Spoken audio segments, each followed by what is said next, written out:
যিনি ঈমান নিয়ে কবরে চলে গিয়েছেন ওই ব্যক্তিটার কি ঈমান হারানোর আর ভয় আছে নাকি? একটু কথা বলতে হবে আমার সঙ্গে। ঈমান হারানোর ভয় আমাদের। আল্লাহ নবী বললেন আখিরি জামানা আমার একদল উম্মতি সকালবেলা ঈমান আনবে, সন্ধ্যাবেলা কাফের হয়ে যাবে। সন্ধ্যাবেলা ঈমান আনবে, সকালবেলা কাফের হয়ে যাবে। আল্লাহর নবী বললেন ইসবির রাজুলু মুমিনান ওয়া ইমসি কাফিরা ওয়া ইমসি মুমিনান ওয়া ইসবিউ কাফিরা। আল্লাহর নবী বললেন আখিরি জামানা আমার একদল উম্মতি সকালবেলা ঈমান আনবে, সন্ধ্যাবেলা কাফের হয়ে যাবে। আবার সন্ধ্যাবেলা ঈমান আনবে, সকালবেলা কাফের হয়ে যাবে। আল্লাহ নবী বলেছিলেন ও সাহাবীরা আখিরি জামানা হাতের তালুতে আগুন রাখা যত না কষ্ট হবে, আমি আল্লাহ নবী বলছি তার চেয়ে আরো বেশি কষ্ট হবে ঈমান নিয়ে বেঁচে থাকা।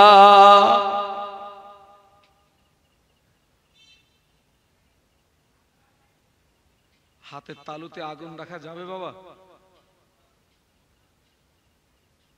অসম্ভব। আল্লাহ রাসূল বলেছেন তার চেয়ে আরো বেশি কষ্ট হবে কি নিয়ে বাঁচা। একটু দুটো পায়ে ধরে বলতেছে, একটু জোরে কথা বলা যাবে?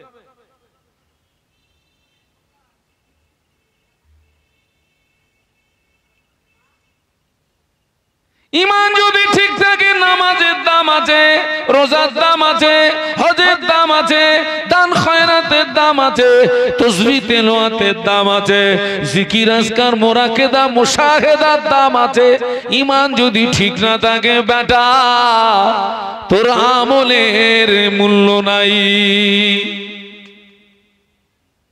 আচ্ছা আপনি একটু বলুন তো আমরা এই ঈমানি দিক দিয়ে মজবুত না দুর্বল?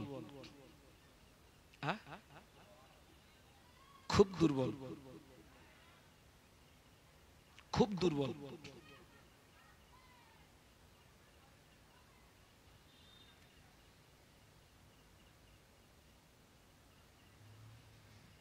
ঈমান, ঈমানের বাংলা মানে হচ্ছে বিশ্বাস। বাংলা মানে কি বলেছি? বিশ্বাস। আমার দৃষ্টিতে এখন অধিকাংশ মানুষ আমাদের ঈমান হচ্ছে, আমাদের ঈমান হচ্ছে আসমান থেকে রহমতের পানি বর্ষণ হয়। দেখবেন কচুর পাতার মিডিলে কিছু পানি বেঁধে থাকে, মৃদু বাতাস হয়, ওই পাতার মাথা দোল খায়, আর একটু জোরে ধাক্কা মারলে পানি কোথায়? খানা খানা। অধিকাংশ মানুষ আমাদের ঈমানের অবস্থা এইরকম। আজকে যারা ঈমান নিয়ে কবরে চলে গেছেন ওরা এত সৌভাগ্যবান। আজকের কি শুধু আপনাদের এখানে মাহফিল হচ্ছে? যদি সারা বাংলা দিয়ে হিসাব করি হাজারো মাহফিল হচ্ছে, হাজারো দোয়া হবে। যারা ঈমান নিয়ে কবরে ওই হাজারো দোয়ার হকদার তারা হয়ে যাবে। একটু সুবহানাল্লাহ বলবেন না? এইবার যদি সারা বিশ্ব দিয়ে হিসাব করি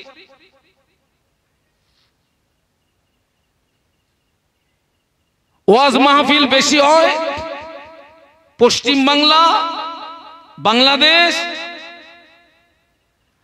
আর যে সমস্ত ইসলাম আপনার ইসলামিক কান্ট্রি যেগুলো আছে, আমি কিছুক্ষণের জন্য ধরে নিলাম সেখানে ওয়াজ মাহফিল হয় না, কিন্তু সেখানে বুখারী খতমের মজলিস হয়, কোরআন খতমের মজলিস হয়, সবরেসানির মজলিস হয়। এক কথায় তামাম পৃথিবীর জমিনে যত দোয়া হবে সম্মিলিত দোয়া কি ব্যক্তিগত দোয়া, যারা ঈমান নিয়ে কবরে চলে গেছে সারা বিশ্বের ওই দোয়ার তারা হকদার হয়ে যায়। একটু মহব্বতে বলুন। কিন্তু যারা ঈমান হারিয়ে চলে গেছে বেটা, ওদের কপালটা বড় মন্দ।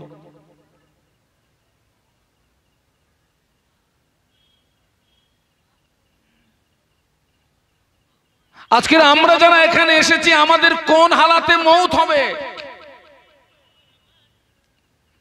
আপনিও জানেন না, আমিও জানি না কোন হালাতে মৌত হবে আমার।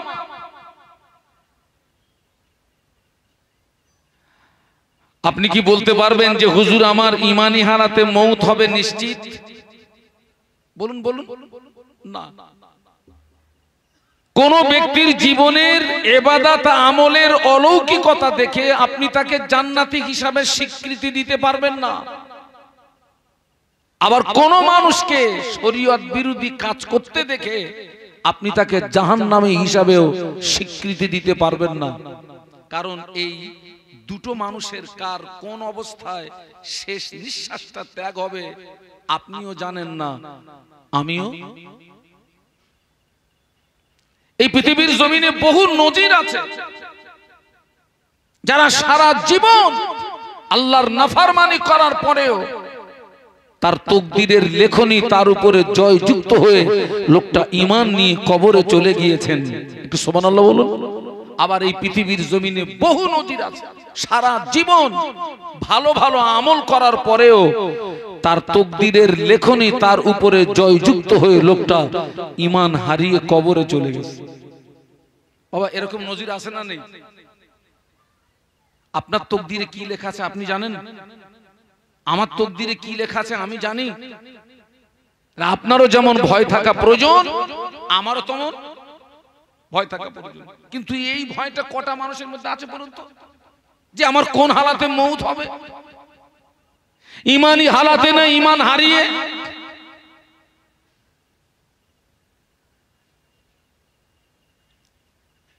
ও আল্লাহর ওলি হযরত আব্দুল্লাহ ইবনে মুবারক রাহমাতুল্লাহ আলাইহি, আল্লাহর ওলি আব্দুল্লাহ ইবনে মুবারক রাহমাতুল্লাহ আলাইহি, যিনি ছিলেন একজন হাদিস বিশারদ পণ্ডিত। আব্দুল্লাহ ইবনে মুবারক রাহমাতুল্লাহ যিনি ছিলেন একজন হাদিস বিশারদ পণ্ডিত, যিনি মানুষদেরকে মুরিদ করাতেন। কি করাতেন? মুরিদ। তো ওনার মুরিদের ভিতরে কোন এক মুরিদের মুমূর্ষ পরিস্থিতির খবর ওনার কাছে গিয়ে পৌঁছেছে। তো আল্লাহর ওলি উনি সেই মুরিদকে দেখতে এসেছেন। আরে ভাই ইসমাইলের সঙ্গে আমার একটা সুসম্পর্ক আছে, আল্লাহ না করুক ওর যদি কোনো দুঃসংবাদ আমার কাছে পৌঁছায় আমার নৈতিক দায়িত্ব কি? দেখতে আসা। আবার আল্লাহ না করুক আমার পক্ষ থেকে যদি কোনো দুঃসংবাদ ওর কাছে পৌঁছায় ওর দায়িত্ব কি? আমাকে দেখতে যাওয়া। তো আল্লাহর ওলি আব্দুল্লাহ ইবনে মুবারক রাহমাতুল্লাহ আলাইহি ওনার মুরিদের ভিতরে কোন একজন মুরিদের মুমূর্ষ পরিস্থিতির খবর ওনার কাছে এসে পৌঁছেছে। তো হুজুর সেই মুরিদকে দেখতে গেছেন, গিয়ে দেখে আপনার এই মুরিদের গলার কাছে ঘড় ঘড় ঘড় ঘড় ঘড় ঘড় করে আওয়াজ হচ্ছে। আপনারা দেখবেন অনেক মুমূর্ষ ব্যক্তির গলার কাছে এরকম ঘড় ঘড় করে আওয়াজ হয়। শুনলে মনে হবে লোকটার বুকে মনে হয় প্রচুর সর্দি জমে আছে। আসলে ওটা কিন্তু সর্দি না বাবা, ওটাই হচ্ছে মৃত্যু যাতনা, ওটাই হচ্ছে মৃত্যু কষ্ট। এই মৃত্যু কষ্ট মৃত্যু যাতনা কারো দীর্ঘদিন থাকে, কারো 2-1 ঘন্টা থাকে, কারোর কয়েক মিনিট থাকে। তবে এই মৃত্যু যাতনা পৃথিবীর কোন ডাক্তারের ওষুধে আর কোন কবিরাজের চিকিৎসায় এই মৃত্যু যাতনা থেকে কেউ লাঘব পেতে বলুন পারে না। আল্লাহর ওলি চিন্তা করছেন আমার মুরিদ কষ্ট পাচ্ছে, আমি কি করি? এই যে মুরিদটা মৃত্যুর দুয়ারে, এই মুরিদ সম্পর্কে শুনুন। এই মুরিদের জীবনে নেক আমলে কোনো ঘাটতি ছিল না। আবার ওই মুরিদ প্রকাশ্যভাবে কোনো শরীয়ত বিরোধী কাজের সঙ্গে যুক্ত ছিলেন না। নেক আমলে ঘাটতি নেই, আবার প্রকাশ্য শরীয়ত বিরোধী কোনো কাজের সঙ্গে যুক্ত নেই। সেই মুরিদটা মৃত্যুর দুয়ারে মৃত্যুর যাতনায় কষ্ট পাচ্ছে।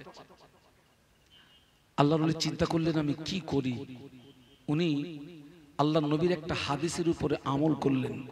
আল্লাহ নবী বললেন, ইকরাউ আলা মাউতাকুম সূরাত ইয়াসিন। আল্লাহ নবী বললেন, তোমরা মুমূর্ষু ব্যক্তি মাথার পাশে বসে বসে মৃদু আওয়াজে কোরআন শরীফের সূরা ইয়াসিন তেলাওয়াত করো। কেননা ওই সূরা ইয়াসিনের বারাকাতে, সূরা ইয়াসিনের ফজিলতে আল্লাহ পাক ওই ব্যক্তির মৃত্যু যাতনা থেকে লাঘব দান করবে। আল্লাহ নবী বলেছেন, ইকরাউ আলা মাউতাকুম সূরাত ইয়াসিন। তোমরা মুমূর্ষু ব্যক্তির মাথার পাশে বসে বসে কি করো? কোরআন শরীফের সূরা ইয়াসিন তেলাওয়াত করো। কেন? ওই সূরা ইয়াসিনের বারাকাতে, ফজিলতে ওই ব্যক্তি মৃত্যু যাতনা থেকে আল্লাহ পাক ওকে লাঘব দান করবে। তো আল্লাহর ওলি মুরিদের মাথার পাশে বসে বসে কোরআন শরীফের সূরা ইয়াসিন শোনাচ্ছিলেন। মুরিদ বলছে, হুজুর আপনি পড়বেন না, আমি শুনবো না। মুরিদ এই কথাটা বলা মানে আল্লাহর ওলি তো তাকে কোরআন শোনাচ্ছিলেন, আর এই কথাটা বলা মানে সে তো আল্লাহর কোরআনকে প্রত্যাখ্যান করছে, কোরআনকে ফিরিয়ে দিচ্ছে। তাহলে তার শেষ দিকের লক্ষণটা ভালো না খারাপ? বলুন বলুন, খারাপ। কিন্তু ওই লোকটার বিবরণ দিয়েছি, নেক আমলে কোনো ঘাটতি নেই, আবার প্রকাশ্য শরীয়ত বিরোধী কাজের সঙ্গে যুক্ত নেই। আল্লাহর ওলি খুব টেনশনে পড়ে গেলেন, আল্লাহ আমার মুরিদ এরকম হচ্ছে কেন? এর সম্পর্কে তো আমি খুব ভালো জানি। উনি তখন ওষুধটা পাল্টিয়ে দিলেন। আপনি কোনো একটা রোগ নিয়ে আপনি ডাক্তারের কাছে গিয়েছেন, ডাক্তার আপনার রোগ নির্ণয় করে ওষুধ দেয়। ওই ওষুধে কাজ না হলে নেক্সট বার আসলে ডাক্তার কি করে? আবার ওষুধটা পাল্টিয়ে দেয়। আল্লাহর ওলি বিশ্বনবীর আরেকটা হাদিসের উপরে আমল করলেন। আল্লাহ নবী বললেন, তোমরা মুমূর্ষু ব্যক্তির মাথার পাশে বসে বসে কলেমা শরীফের তালকিন দেবে। কলেমা শরীফের তালকিনের বাংলা মানে হলো, তোমরা মুমূর্ষু ব্যক্তির মাথার পাশে বসে বসে মৃদু আওয়াজে কলেমা শরীফ পড়তে থাকবে, কিন্তু মুমূর্ষু ব্যক্তিকে কলেমা পড়ার আদেশ না করবে। কোনো মুমূর্ষু ব্যক্তিকে কলেমা পড়ার আদেশ করা যাবে না। তোমরা মুমূর্ষু ব্যক্তির মাথার পাশে বসে মৃদু আওয়াজে কলেমা শরীফ পড়তে থাকবে। তোমার পড়ার সঙ্গে সুর মিলিয়ে, তোমার পড়ার সঙ্গে তাল মিলিয়ে ওই মুমূর্ষু ব্যক্তি একবার যদি কলেমাটা পড়ে ফেলে, আল্লাহ নবী বললেন, মান কানা আখিরু কালামিহি লা ইলাহা ইল্লাল্লাহ ফাদাখালাল জান্নাহ। আল্লাহ নবী বললেন, যার শেষ বাক্য হবে কলেমা, শেষ কথা হবে কলেমা, আমি আল্লাহ নবী বলছি ওই ব্যক্তিটা ঠিকানা হবে আল্লাহ পাকের দয়ার জান্নাত। কোন মুমূর্ষু ব্যক্তিকে কলেমা পড়ার আদেশ করা কেন যাবে না বলুন তো? মনে করুন আপনি যেই সময় আদেশ করছেন ওই সময় ওর মৃত্যু কষ্ট হচ্ছে, আর ওই কষ্টের কারণে ও যদি একবার বলে ফেলে না আমি পড়বো না, আর ওই অবস্থায় যদি মৌত হয়, মৌত হবে ঈমান হারিয়ে। তাই আল্লাহ রাসূল বলেছেন, তুমি মুমূর্ষু ব্যক্তির মাথার পাশে বসে বসে তুমি কলেমা শরীফের তালকিন দেবে। ওর যদি নসিব ভালো হয়, তোমার পড়ার সঙ্গে সুর মিলিয়ে ও যদি একবার পড়ে ফেলে, যার শেষ বাক্য হবে কলেমা, আমি আল্লাহ রাসূল বলছি তার ঠিকানা হবে আল্লাহ পাকের রহমতের দয়ার জান্নাত। মুরিদ, আল্লাহর ওলি মুরিদের মাথা পাশে বসে বসে কলেমা শরীফের তালকিন দিচ্ছিলেন। মুরিদ একটু ঝাঁঝালো মেজাজে বললেন, হুজুর আপনি পড়েন আর না পড়েন আমি পড়ব না। কথাটা বলাও শেষ, ওনার মুরিদের ইন্তেকাল হয়ে গেল। আচ্ছা এইবার আপনারা বলুন, বাহ্যিক দিক দিয়ে লোকটা ঈমান নিয়ে মরল না ঈমান হারিয়ে মরল? বলুন। কিন্তু ওই লোকটার যা বর্ণনা দিয়েছি ঈমান হারানোর কথা কি? আল্লাহর ওলি ডুকরিয়ে ডুকরিয়ে কেঁদে ফেললেন, আল্লাহ এ কি তোমার বিচার? এই লোকটা যদি ঈমান হারিয়ে মরে যায় তো পৃথিবীর জমিনে ঈমান নিয়ে আর মরবে কে?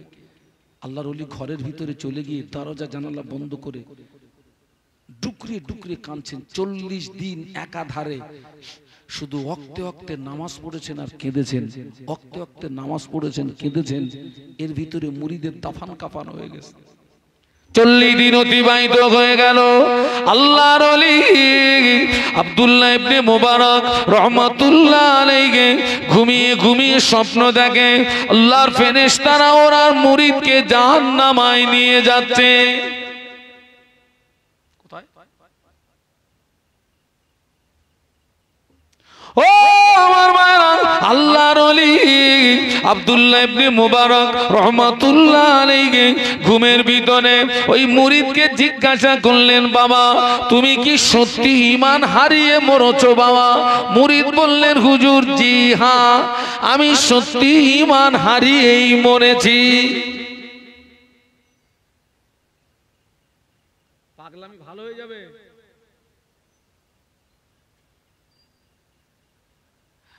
মুরিদ বলছে, হুজুর সত্যি আমি ঈমান হারিয়ে মরেছি। আল্লাহর ওলি বললেন, বাবা তোমার তো ঈমান হারানোর কথা নয়, আমি তো তোমার সম্পর্কে খুব ভালো জানি, তুমি ঈমানটা হারালে কেন বলো তো? ও আমার মায়েরা, আল্লাহর ওলি আব্দুল্লাহ ইবনে মুবারক রহমাতুল্লাহ আলাইহি মুরিদ বলেছিলেন, ও আল্লাহর ওলি আমার জীবনে নেক আমলে কোনো ঘাটতি ছিল না ঠিকই, আমি প্রকাশ্যভাবে শরীয়ত বিরোধী কাজের সঙ্গে যুক্ত ছিলাম না ঠিকই, ও আল্লাহর ওলি কিন্তু আমার জীবনে কয়েকটা কুস্বভাব ছিল, আমি যেগুলোকে দোষের মনে করতাম না, অন্যায় মনে করতাম না। ও আল্লাহর ওলি ওই কুস্বভাবগুলো আমার ঈমান হারানোর জন্য যথেষ্ট হয়ে গিয়েছে। ওই কুস্বভাবের ভিতরে 1 নম্বরের কুস্বভাব ছিল হিংসা এবং অহংকারের কুস্বভাব ছিল। আমার ভিতরে হিংসা এবং অহংকারের কুস্বভাব ছিল। ও আল্লাহর ওলি ওই হিংসা এবং অহংকার নামীয় কুস্বভাব আমার ঈমান হারানোর জন্য যথেষ্ট হয়ে গিয়েছে। ও ছেলেরা, মুরব্বীরা, মায়েরা, আপনি যত নামাজ পড়েন, ইবাদত করেন, আমল করেন, আপনার ভিতরে যদি হিংসা এবং অহংকার নামীয় কুস্বভাব থাকে, ঈমান নিয়ে মরবেন, আশা যেন না থাকে। এইবার বলেন দিন, ও রোগ আমাদের মধ্যে আছে না নেই?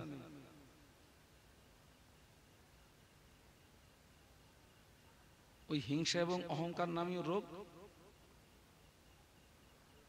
আছে না নেই? কি সাংঘাতিক জায়গায় পড়েছি, কিন্তু কোনো কথা বলে না। হ্যাঁ, কিন্তু কথা বলেন না কেন? মজালায় পড়েছি। এই খোকা তাবারুক দে, এগা তাবারুক দে, বাড়ি পাঠাই দে, ওইভাবে দে, যা হয় তাই খায়। হিংসা এবং অহংকার আমরা যেগুলোকে মামুলি ব্যাপার মনে করি। আমি যে গাড়িটা চেপে এসছি, আমার ওই গাড়িটার দাম ইন টোটালে 15 লক্ষ টাকা। ওই 15 লক্ষ টাকার গাড়ির ভলপিনের দাম কত হতে পারে আনুমানিক?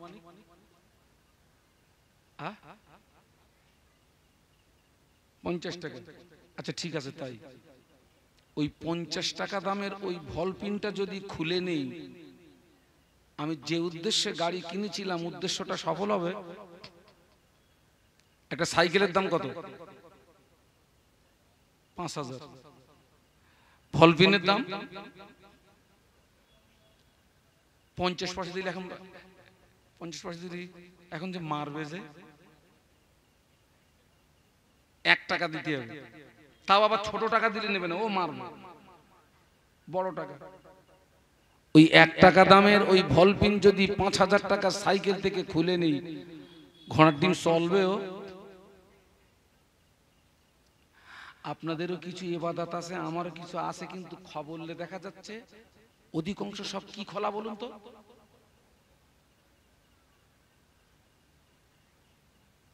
সব বল পেন খোলা।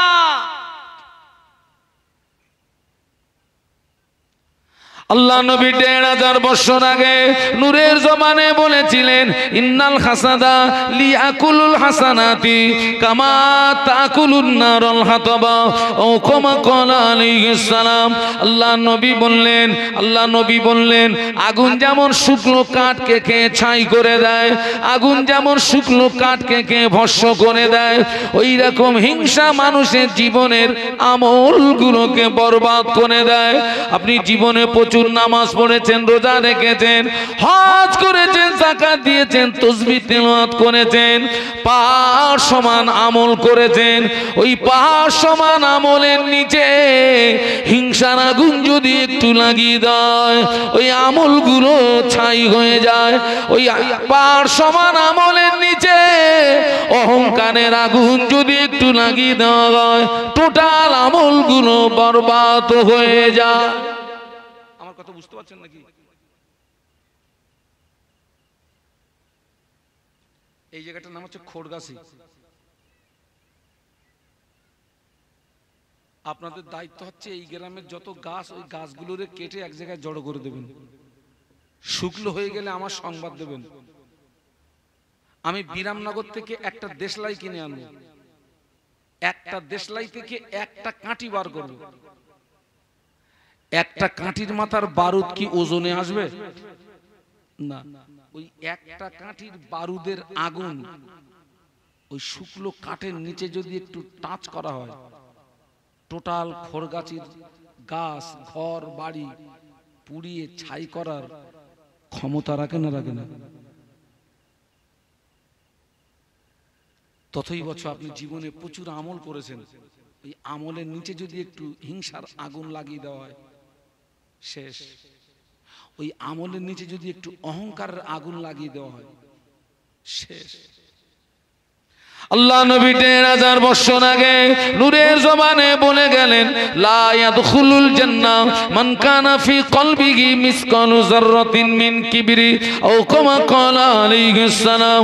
আল্লাহ নবী বললেন, লা ইয়াদখুলুল জান্নাহ, ওই ব্যক্তি জান্নাতে যাবে না যার ভিতরে যাররা পরিমাণে অহংকার থাকবে। আল্লাহর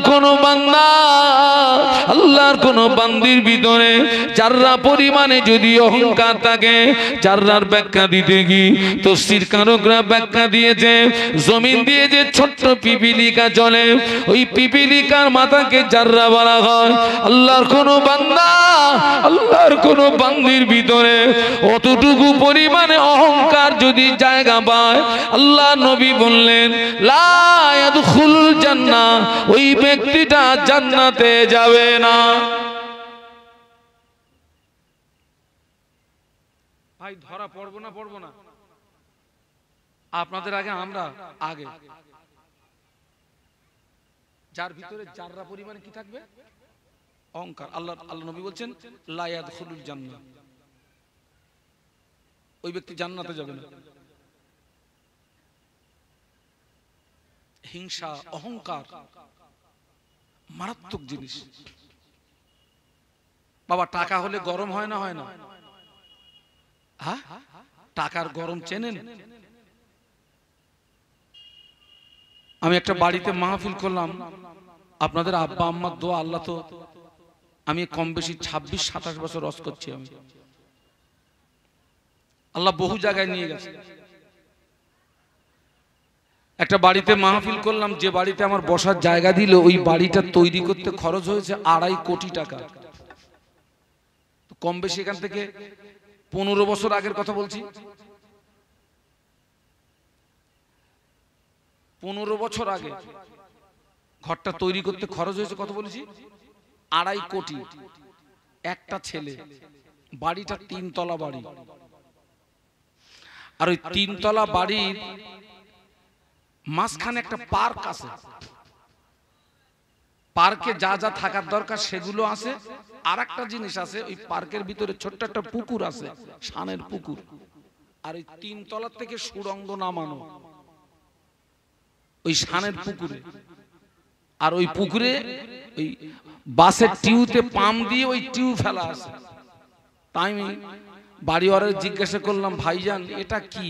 বলছে আমার ছেলে আর বৌমা খেলা করবে, ওই 3 তলার থেকে দুটো সরাত করে নিচে পড়বে। ওই যেরকম একটুখানি আগে তোরা সব কি লাগাইছিস, আমি যখন আসতেছি তখন দেখে একটা মদ্দা লোক নাচতেছে ওখানে। বাচ্চা না বলো, বাচ্চার বাপ, বাচ্চার বাপ নাচতেছে।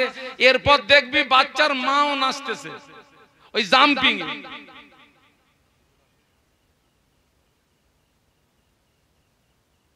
এরপর দেখবি বাচ্চার মাও নাচবে।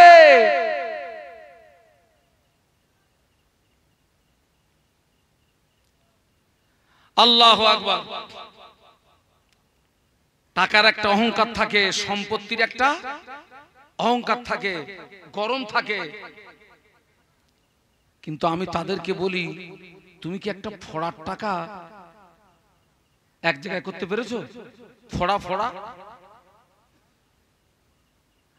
আমি চেন্নাই অ্যাপোলো হসপিটালে গেছি, আমি ভেলোরে গেছি সিএমসি খ্রিস্টান মেডিকেল কলেজ ভেলোর, গ্যাস্ট্রোলজি ডিপার্টমেন্টের নাম্বার 1 হসপিটাল হায়দ্রাবাদ, এশিয়া মহাদেশের ভিতরে নাম্বার 1 হসপিটাল গ্যাস্ট্রোলজি ডিপার্টমেন্টে। আমি কয়েকবার গেছি, সেখানে গিয়ে দেখেছি এমন কঠিন কঠিন রোগে আক্রান্ত, আল্লাহ তাদের এত টাকা দিয়েছে। কোন ডাক্তার যদি বলে যে 2-10 গাড়ি টাকা দিলে তুই রোগ থেকে মুক্তি পেয়ে যাবি, ও 2-10 গাড়ি কেন, ও 100 গাড়ি টাকা দিয়ে দেবে, ক্ষমতা আছে। কিন্তু ডাক্তার বলে দিয়েছে আর বলুন বলুন হবে না, আর হবে না। বিগত 27 অঘ্রাণ আমার মাহফিল ছিল বাগজোলা কীর্তিপুর মাঠপাড়া, যে বাড়িতে আমার বসার জায়গা, বাড়িওয়ালার আপনার ক্যান্সার হয়ে গেছে। আমি গিয়েছি, কান্না ভরা কণ্ঠে আমাকে বললেন, হুজুর আজ কয়েক মাস আমি মুখ দিয়ে খেতে পারি না হুজুর, পেটটা কাটা, পেটের ভিতরে একটা পাইপ লাগানো। বলছে হুজুর আমার খিদে লাগলে আমাকে পাইপ মারফত খাওয়া হয়।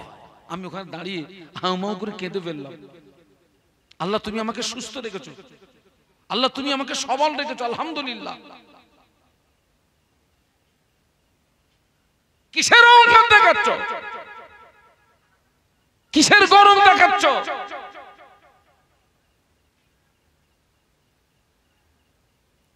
আল্লাহ পাক কোরআন শরীফের ভিতরে বললেন, ইয়া আইয়ুহাল্লাযীনা আমানু লা ইয়াসখারা কওমুম মিন কওমিন আসা আইয়াকুন খায়রাম মিনহুম। আল্লাহ বললেন, হে বিশ্বের ঈমানদার সম্প্রদায়, তোমরা একদল অপর দলকে উপহাস করবে না, একদল অপর দলকে ঠাট্টা বিদ্রুপ করবে না, একদল অপর দলকে গালি দেবে না, ব্যক্তি হিসাবে অপর ব্যক্তিকে উপহাস করবে না, ব্যক্তি হিসাবে অপর ব্যক্তিকে ঘৃণা করবে না, ব্যক্তি হিসাবে অপর ব্যক্তিকে গালি দেবে না। কেননা হতে পারে তুমি যাকে উপহাস করছো, ঠাট্টা করছো, গালি দিচ্ছ, হতে পারে ওই ব্যক্তিটা তোমার চেয়ে আমার কাছে প্রিয়। একটু আস্তে করে সুবহানাল্লাহ বলা যাবে? ও আমার ভাইরা, এখানে এতগুলো মানুষ বসে আছেন, আপনারা আল্লাহর কাছে প্রিয় না আমি শাহানুর আলম আল্লাহর কাছে প্রিয়? এই বিচারটা কি আমাদের করার ক্ষমতা আছে নাকি? আছে? আপনারা আমাকে এইটা বলতে হবে, হুজুর আপনি একজন ন্যূনতম আলেম মানুষ, আপনি আমাদের চেয়ে আল্লাহর কাছে প্রিয়। নো নো নো, আমি আলেম হলেও আপনি একজন সাধারণ মানুষ হলেও দেখা যাচ্ছে আমি যে আমলগুলো করি সেই আমল আপনার ভিতরে আছে।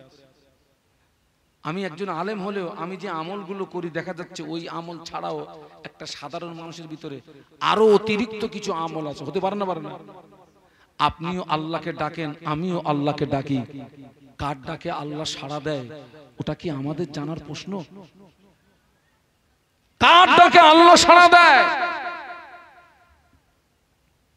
আপনি ধনী বলে গরিবকে উপহাস করতে পারবেন না, গরিব ধনী বলে গরিবকে ঠাট্টা করতে পারবেন না, ধনী বলে গরিবকে গালি দিতে পারবেন না। এই পৃথিবীর ধনীর দান হতে পারে ওই গরিব মানুষটা তোর চেয়ে আমার কাছে প্রিয়। শুধু তাই নয়, কিয়ামতের ময়দানে একজন ধনী ব্যক্তির 500 বছর আগে একটা গরিব মানুষ আল্লাহ পাকের দয়ার জান্নাতে চলে যাবে। একটু জোরে বলা যাবে? ধনী ব্যক্তির কত বছর আগে? 500 বছর। বাবা, ধনী ব্যক্তি জান্নাতে যাবে ঠিকই, কিন্তু হাসরের ময়দানে তো 500 বছর দাঁড়িয়ে থাকতে হবে। যেদিন সূর্যের 12টা মুখ হবে, 11টা বেশি হবে, জমিন পুড়ে লাল তামা হবে, পিতা তার সন্তানকে জমিনে শুইয়ে দিয়ে সন্তানের বুকের উপরে দাঁড়াতে কণ্ঠিত বোধ করবে না। পিতার টার্গেট হবে, গরম লাগে তো ছেলের লাগুক, আমার যেন না লাগে।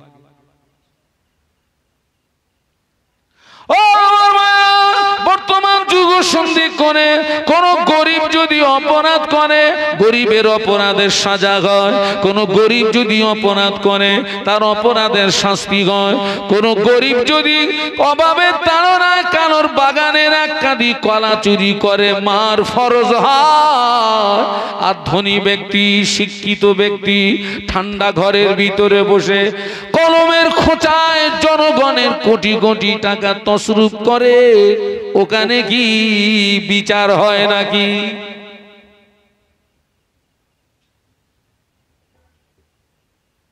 ওরা সব মাল কি করে? ধামাচাপা ধামাচাপা। গরিবের অপরাধের বিচার হয়, আর ধনীর অপরাধকে আমি বলি, তুই সব দৃষ্টি চাপা দিলি, আল্লাহর দৃষ্টি চাপা দিতে পারলি নাকি? অনেক জলসায় দেখেছি এরকম, তো জলসা করতেছি তো এরকম স্টেজের পিছনে দুমদাম মারামারি হচ্ছে। আমি বল, খোকা কি হয়েছে? বলতে, হুজুর ওই একটা ছেলে একটা মেয়ের দিকে চোখ মেরেছে, তাই ওরে ধরে ফেলে মারতেছে। আমি বলি, চালা বাড়ি, গুদম পেটা কর। আগে ওয়াজ করেছি মেয়েদের দিকে ফিরে চোখ মারা যাবে না, আগে ওয়াজ করেছি সুদ খাওয়া যাবে না, আগে ওয়াজ করেছি লটারি টিকিট কাটা যাবে না, আগে ওয়াজ করেছি জেনা করা যাবে না। এখন ওয়াজ ঘুরিয়ে দিয়েছি, এখন ওয়াজ করছি যতবারই জেনা কর, যতবারই সুদ খা, যতবারই লটারির টিকিট কাট, যতবারই মেয়েদের দিকে চোখ মার, তবে একটা কথা জেনে রাখবি, আল্লাহ যেন না দেখে। হবে?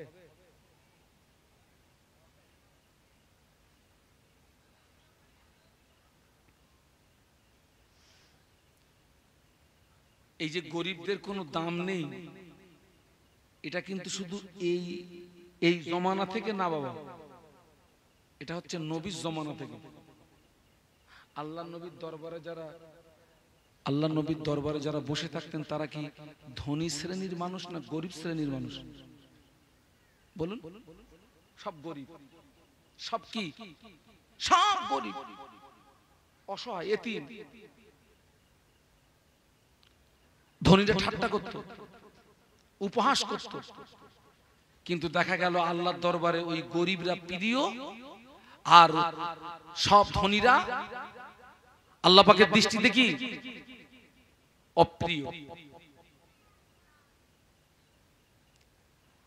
আল্লাহ নবী যখন পৃথিবীর জমিনে আসলেন, তখন মক্কার নিয়ম ছিল যে মা সন্তান প্রসব করে, ওই মা তার বাচ্চাকে দুধ পান করাতেন না। দুধ পান করানোর জন্য ধাত্রী পাওয়া যেত। তায়েফের বানি সাদ গোত্রের একদল মেয়েরা আসছে মক্কাতে ওই শিশু বাচ্চার তালাশে। তারা কি করতো? ওই শিশু বাচ্চাকে নিয়ে লালন পালন করলে ওই শিশু বাচ্চার গার্জেনের পক্ষ থেকে তার একটা পুরস্কার পেত, উপঢৌকন পেত। বানি তায়েফের বানি সাদ গোত্রের একদল মেয়েরা বেরিয়েছে, তার মধ্যে একজন ভাগ্যবতী মহিলা ছিলেন আম্মা হালিমাতুস সাদিয়া। হালিমাতুস সাদিয়া যে পশুর পিঠে সওয়ার হয়ে আসছেন সেটা ছিল দুর্বল, আর অন্য অন্য বোনেরা যে সওয়ারি নিয়ে এসছে তাদের সওয়ারিগুলো ছিল সব হিষ্টপুষ্ট। দেখতে পাওয়া গেল অন্য মহিলারা আগে আগে মক্কা এসে পৌঁছে গেল। আম্মা হালিমাতুস সাদিয়ার সওয়ারিটা দুর্বল বলে তিনি একটু লেটে পৌঁছেছেন, আর আম্মা হালিমাতুস সাদিয়া শারীরিক দিক দিয়ে ছিলেন হালকা পাতলা। যারা আগে পৌঁছালো যে মহিলারা, তারা ধনী লোকদের বাচ্চাগুলোকে আপনার ক্যাপচার করলো। আমার নবী এতিম বলে, গরিব বলে আমার নবীকে কেউ নেয় না, কারণ এই বাচ্চাটাকে লালন পালন করলে এর গার্জেনের কাছ থেকে তেমন কিছু পাওয়া যাবে না। আর হালিমাতুস সাদিয়া শারীরিক দিক দিয়ে হালকা পাতলা বলে ধনী লোকদের বাচ্চাও দিচ্ছে না, যে এই মহিলাকে দিলে এই মহিলা আমার বাচ্চাকে পর্যাপ্ত পরিমাণে খাদ্য দিতে পারবে না। দেখা গেল এতিম মুহাম্মদ ছাড়া সাল্লাল্লাহু আলাইহি ওয়াসাল্লাম আর সব বাচ্চাগুলোকে অন্য অন্য মহিলারা নিয়ে নিয়েছে, ওরা নিয়ে আগে বাড়ির দিকে রওনা হয়েছে। হালিমাতুস সাদিয়ার সঙ্গে ছিলেন ওনার স্বামী। স্বামী স্ত্রী পরামর্শ করছেন, আমরা একেবারে খালি হাতে ফিরে না গিয়ে, যে এতিম মুহাম্মদকে কেউ নিল না, এই এতিম মুহাম্মদকে আমরা গ্রহণ করি। আল্লাহর যদি দয়া হয়, হয়তো এই এতিম মুহাম্মদের ভিতরে আল্লাহ আমাদের জন্য রহমত আর বরকত লুকিয়ে রেখেছেন। একটু জোরে বল না ভাই।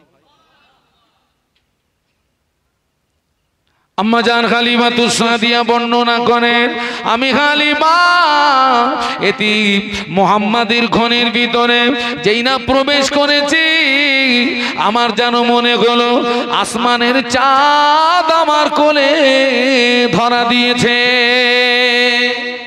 সুবহানাল্লাহ।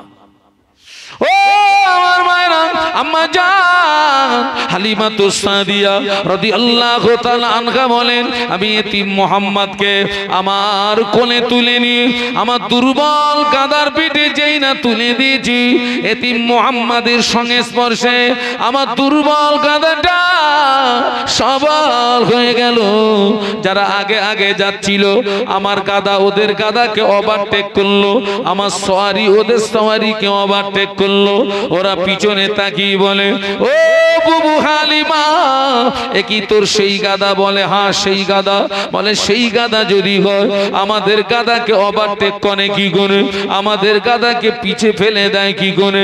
আম্মা জান বলেছিলেন, ও বুবুরা, এই বাচ্চাটা এতিম বলে, এই বাচ্চাটা গরীব বলে তোরা কেউ কোলে নিলি না।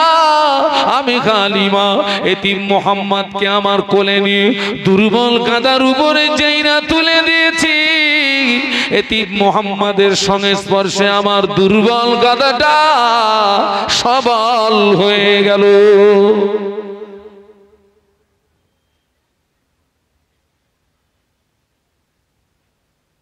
কোন কথা বোঝানোর জন্য এখানে এসেছি? তুমি ধনী বলে গরিবকে কে ঠাট্টা করো না। হতে পারে ওই গরিব মানুষটা তোমার চেয়ে আল্লাহর কাছে প্রিয়, আর যে আল্লাহর কাছে প্রিয় দাম বেশি তার। একটু দরুদ শরীফ আল্লাহুম্মা, একটু জোরে জোরে একটু আওয়াজ দেন না, আল্লাহ রে একটু আওয়াজ দেন। মাওলানা মুহাম্মদ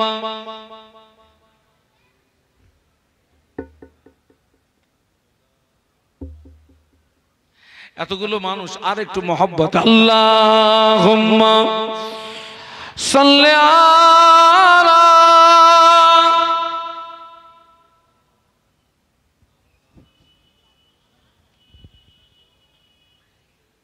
সাইয়্যিদিনা मौलाना इन हवाओं से कह दो ना आए इधर, मुझको खुशबू की कोई जरूरत नहीं, जिनकी खुशबू से महका है सारा जहां, ओ खुशबू मदीने में मौजूद है। अल्लाहुम्मा पढ़ो बाबा।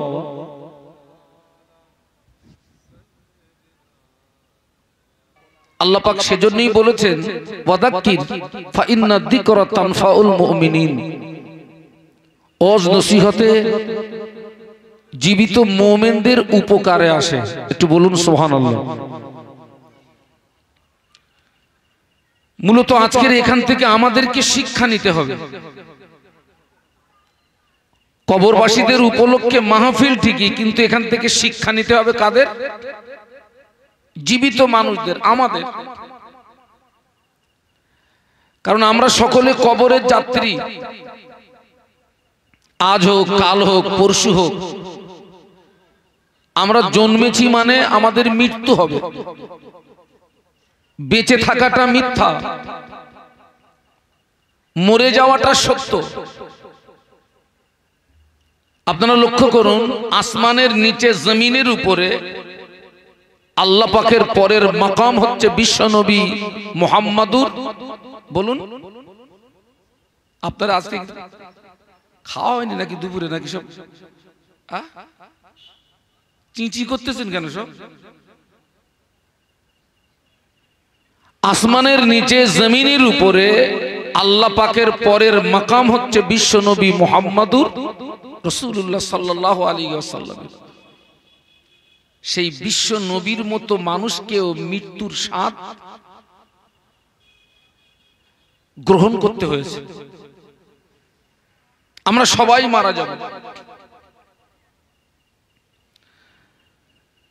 আজকের এখানে যে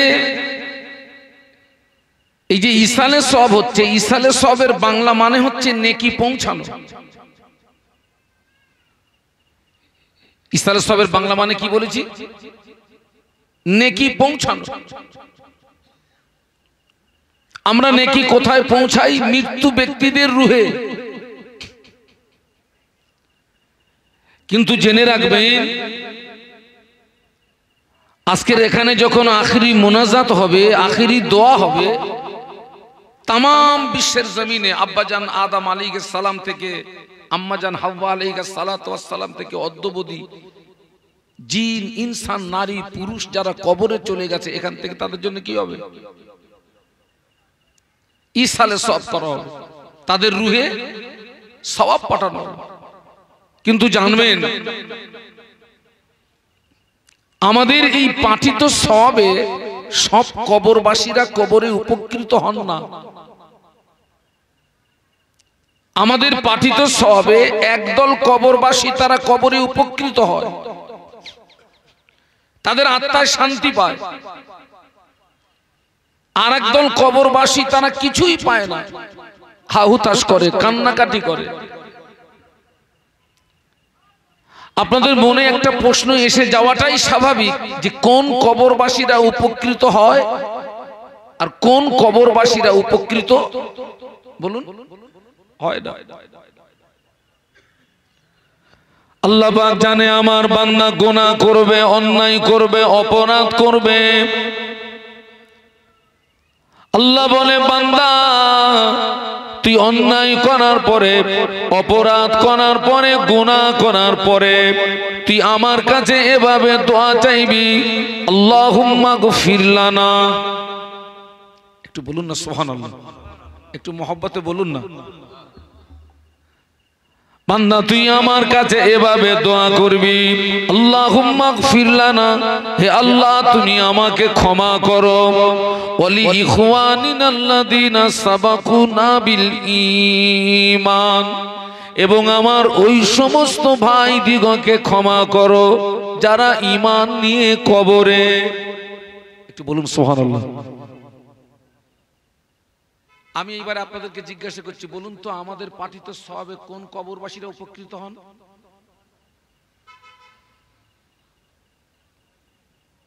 বাহ বাহ বাহ। ওই কবরবাসীরা উপকৃত হন যিনি ঈমান নিয়ে কবরে গিয়েছেন। আর যিনি ঈমান হারিয়ে কবরে গিয়েছেন তার কবরে যদি উহুদ পাহাড় সমান নেকি চাপিয়ে দেওয়া হয়, কাজ হবে না। এই জায়গাটায় আরো একটা বিষয় পরিষ্কার হতে হবে। এই দাওয়াতটা যেদিন আমাকে দেয়, আপনাদের এই গ্রামের সন্তান আমার পাশে বসে আছে, ছোট ভাইয়ের মতো, আমাকে দাওয়াত দেয় মোবাইলে। আচ্ছা, ইসমাইল সাহেব আছেন টাওয়ারের ভিতরে, আমি আছি টাওয়ারের বাইরে। আপনাদের ইসমাইল সাহেব কি আমাকে পাবেন? বলুন, একটু কথা বলুন না। না। আবার আমি আছি টাওয়ারের ভিতরে, ইসমাইল সাহেব আছেন টাওয়ারের বাইরে, কানেকশন হবে?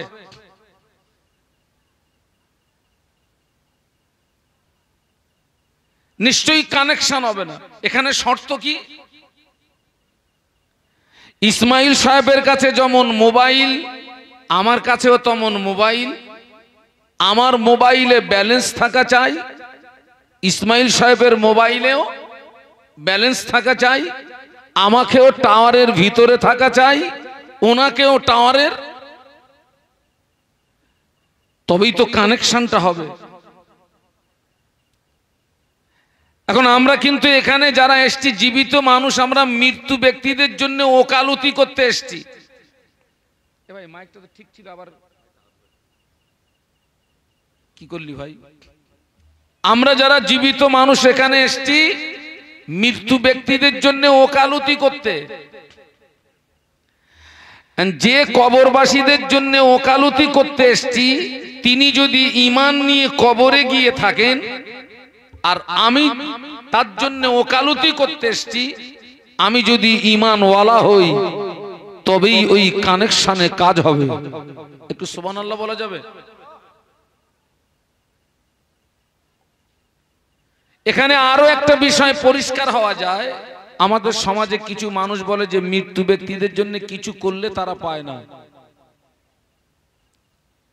কিন্তু মৃত্যু ব্যক্তিদের জন্য দোয়া করতে হবে, ক্ষমা চাইতে হবে, খোদ আল্লাহর কোরআন আমাদেরকে শিখিয়েছে।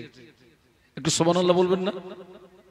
তাহলে আমরা কি মৌলবীর কথা নেব না কোরআনের কথা নেব? এটা আল্লাহ পরিষ্কার বলছে, আল্লাহুম্মা গফির লানা ওয়া লিইখওয়ানিনা আল্লাযীনা সাবাকুনা বিল ঈমান। হে আল্লাহ, তুমি আমাকে ক্ষমা করো আর আমার ওই সমস্ত ভাইদেরকে ক্ষমা করো যারা ঈমান নিয়ে কবরে। একটু বলুন সুবহানাল্লাহ।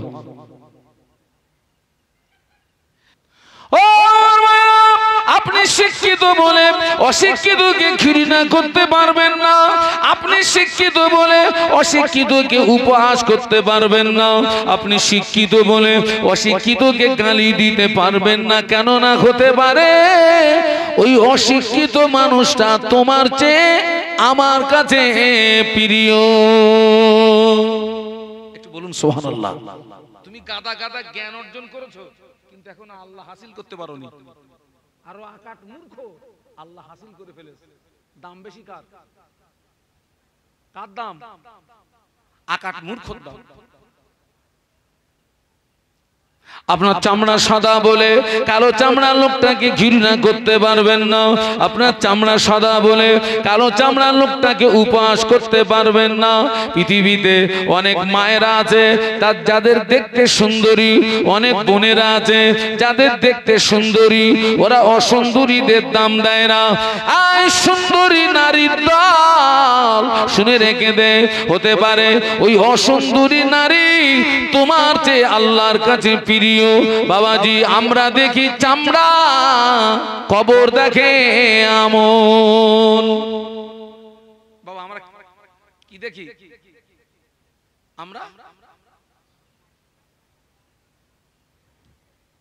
আমরা দেখি চামড়া, কবর দেখে আমল। বাবাজি, এ চামড়া তো পোকায় খাবে। কিসে খাবে? কিছু কিছু মা বোন দেখবেন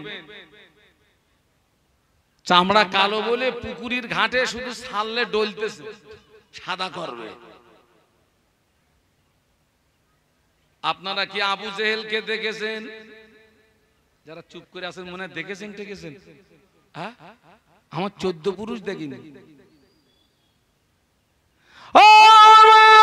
আবু জাহলকে দেখতে ছিল কাশ্মীরি আপেলের মতো, আবু জাহলকে দেখতে ছিল কাশ্মীরি আপেলের মতো, এত সুন্দর।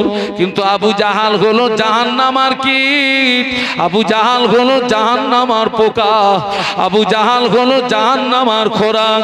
হাফসি বেলাল হলেন কালো কয়লার মতো, কিন্তু হাফসি বেলাল হলেন আল্লাহ পাকের জান্নাতেরই মেহমান। একটু মহব্বতে বলা যায় না? হাফসি বেলাল কালো কয়লা। মেরাজের রাতে আল্লাহ নবী জান্নাত পরিদর্শন করেছিলেন। আল্লাহ নবী জান্নাতের ভিতরে ঘুরছেন, ফেরেশতা জিবরাইল আমিন আলাইহিস সালাম আল্লাহ নবীর সঙ্গে আছেন। ওই জান্নাতের ভিতরে মানুষের পায়ের আওয়াজ শুনতে পাওয়া যায়, কিন্তু মানুষ দেখতে পাওয়া যায় না।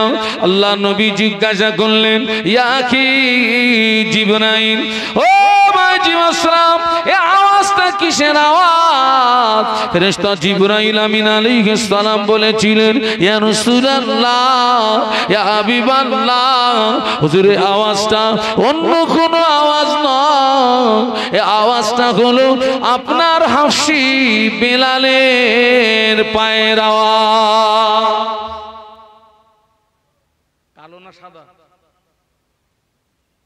এই সুন্দরী নারীর দল, এই সুন্দরী ভাবির দল, এই সুন্দরী বোনের দল, তোরা যেন অসুন্দরীদের দেখে ঠাট্টা করবি না, কেননা হতে পারে ওই অসুন্দরী নারী তোর চেয়ে আল্লাহর কাছে প্রিয় হতে পারে না। পারে না? কোন কথা বলতে গিয়ে এই পর্যন্ত এসেছি, ওর যেন হারিয়ে ফেলবেন না ভাই। না, আমি অজটা রেখে এসেছি। আব্দুল্লাহ ইবনে মুবারক রহমাতুল্লাহ আলাইহির মুরিদ ঈমান হারিয়ে মরে গেছে কয়েকটা কুস্বভাবের কারণে। তার ভিতরে 1 নাম্বার কুস্বভাব কি বলেছিলাম? হিংসা এবং অহংকার। নাম্বার 2, ও আমার ভাইরা, আল্লাহর ওলি আব্দুল্লাহ ইবনে মুবারক রহমাতুল্লাহ আলাইহি মুরিদ বলেছিলেন, ও আল্লাহর ওলি, আমার ভিতরে 2 নাম্বারের আরেকটা কুস্বভাব ছিল, চুগলিগিরির স্বভাব ছিল। আমি একের কথা অপরের সঙ্গে লাগি দ্বন্দ্ব বাঁধিয়ে দিতাম, আমি একের কথা অপরের সঙ্গে লাগি ফাসাদ বাঁধিয়ে দিতাম। এটাতে বড় আনন্দ পেতাম, এটাতে বড় তৃপ্তি পেতাম। ও আল্লাহর ওলি, ওই চুগলিগিরির স্বভাব আমার ঈমান হারানোর জন্য যথেষ্ট হয়ে গিয়েছে।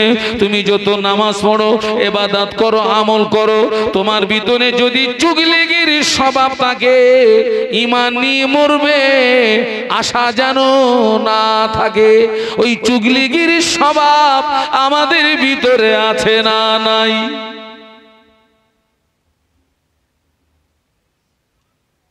এইটা কিন্তু বেশি হয় কিন্তু চাঁদ দোকানে। কোথায় বলেছি? 1 ঢোক করে মারে আর একে শাল আর এক জায়গায় দেয়, আর এইটা আর এক জায়গায় হয় পুকুরির ঘাটে। পুকুরির ঘাটটা হচ্ছে মেয়েদের পার্টি অফিস। এখোকা কি অফিস বলেছি? Party office. যেখানে 3 জন মহিলা থাকবে, জানবে ওটা ধর্মতলার 5 রাস্তার মোড়। ওই মায়েরা যেখানে বসে আছে পর্দায়, ও খবরলে দেখি যা কেউ শুনতেছে না, গল্প করতেছে, এবু বোনাই তোর মারে, এইসব হচ্ছে। সব অনেকদিন পর এক জায়গায় হয়েছে তো।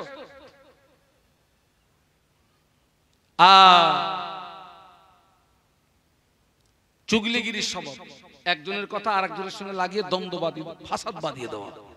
এই শ্রেণী মানুষ আমার সমাজে আছে না নেই? আল্লাহ নবী বলেছেন কোন ভাঙা মনকে কেউ যদি জোড়া লাগিয়ে দিতে পারে, তার মানে এনার সঙ্গে আমার দ্বন্দ্ব। আপনি 3 নাম্বার, আপনি যদি এই দুটো মনকে, ভাঙা মনকে যদি জোড়া লাগিয়ে দিতে পারে, আল্লাহ নবী বললেন আল্লাহ পাক ওই 3 নাম্বার ব্যক্তিটাকে বেহিসাব জান্নাত দিয়ে দেবে। একটু জোরে বল না। কিন্তু আমাদের সমাজে ভাঙা মনকে জোড়া লাগানোর লোক কম, ফাটল ধরানোর। একজনের বাড়ি আগুন লেগেছে ভাই রাতের বেলা। ও ভাই আপনি কি রাগ করে চলে যাচ্ছেন?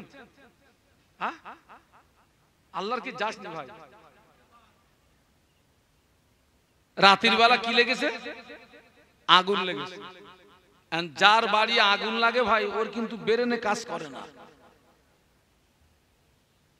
যার বাড়ি আগুন লাগে তুই পানি দে, ও তখন ওসব কথা, ও তখন বাইরে এসে শুধু চেঁচাচ্ছে, এই আমার বাড়ি আগুন লেগেছে, পানি দে, পানি দে, চেঁচাচ্ছে।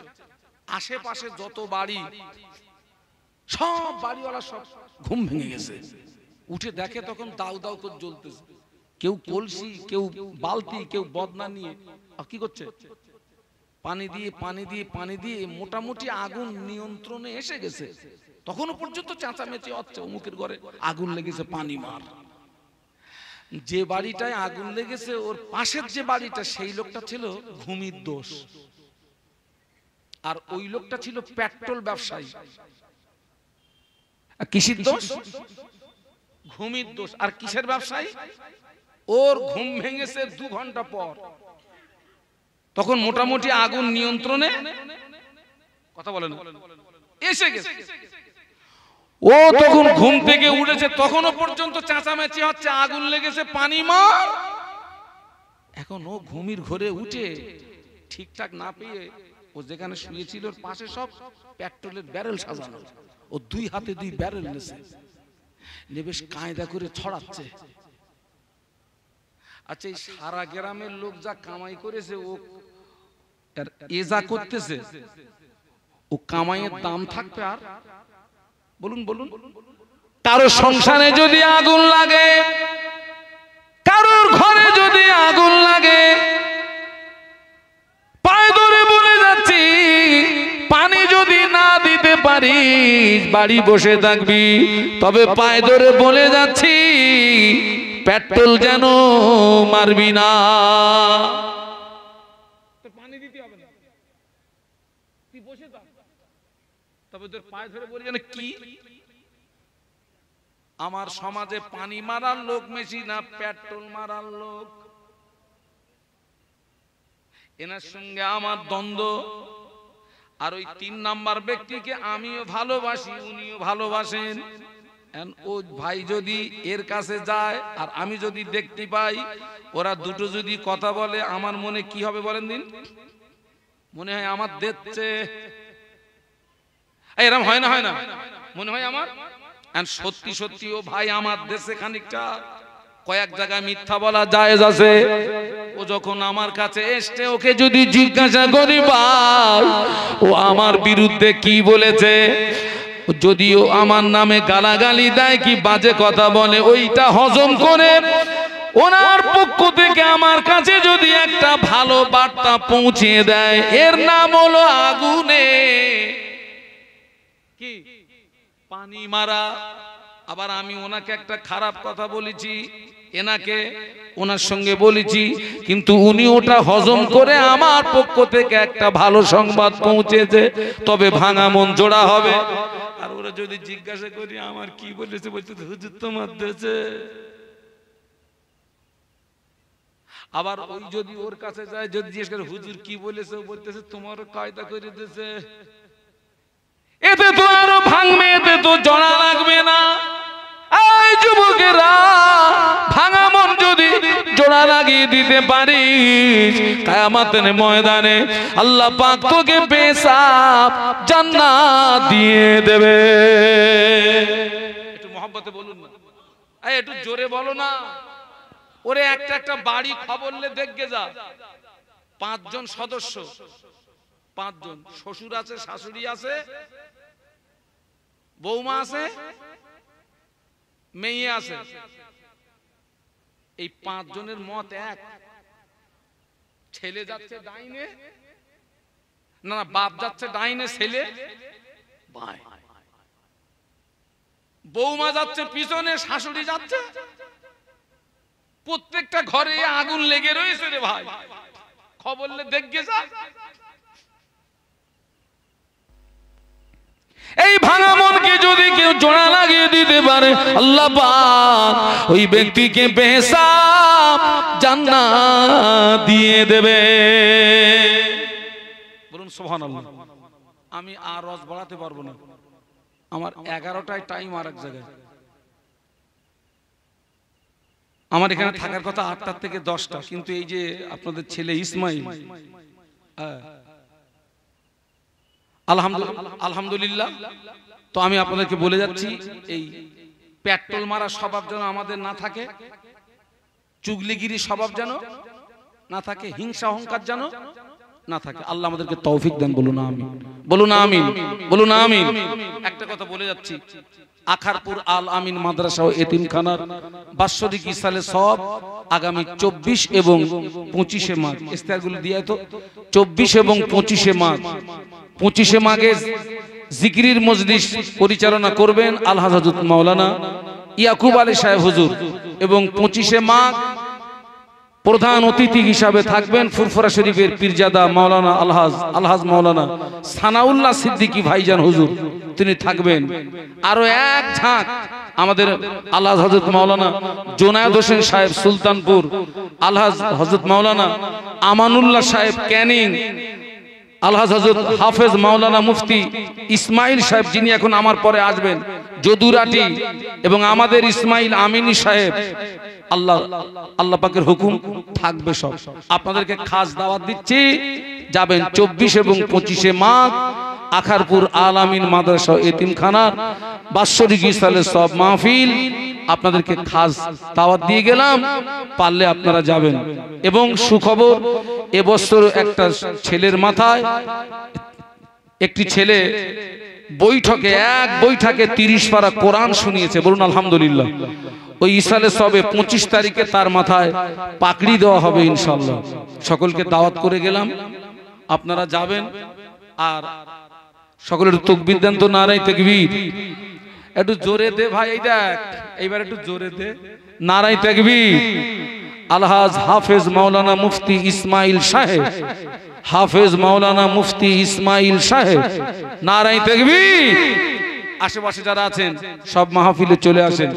এ পর্যন্ত রাখলাম, ভাষাগত ভুল ত্রুটি ক্ষমা করবেন, দোয়া করবেন। আর আপনাদের কাছে একটা বিচার দিয়ে যাচ্ছি ভাই, এই ইসমাইল সাহেব আমার মাদ্রাসায় 10,000 টাকা দেবে বলুন, ওই টাকা আমার কাছে